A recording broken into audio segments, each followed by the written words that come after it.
Ова е објава на исто така на мајка на загинато дете. Вели до премиерот Христијан Мицкоски. До премиерот Христијан Мицкоски, време е да покажете одговорност и човечност. Дојдете лично во Кочани, запалете свеќа на гробовите на нашите убиени ангели.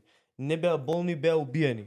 Немате изговор да не бидете тука со народот, со семејствата, лице в лице со болката. Знаеме дека се видовте со дел од родителите, но другите не беа ни во психичка состојба да дојдат. Тоа не е оправдување за вашето физичко отсуство. Доста беше манипулација. Ако имавте барем малку грижа, малку грам жал и човечност како што го охрабрувате со сениот син да продолжи напред, знаете дека патот ќе му биде тежок на машински факултет. Така и мојата ќерка имаше сон. Таа следната година требаше да матурира и да се запише на економски факултет во Словенија. Наместо денес да ја бодрам и подготвувам за живот со мајчинско скршено, но борбено срце ветувам. Правдата за незиното убиство ќе биде тешка, но мора да излезе на виделина. Од таа кобна ноќ добиваме само молк, игри и празни зборови. Народот не е глуп. Бараме вистина, правда и одговорност. Државата не заборави целосно и нас родителите на починатите деца. Ова е коментар на објавата на видеото што ја видовме жената преска кај нас на Facebook. Државата не заборави целосно и нас родителите на починатите деца.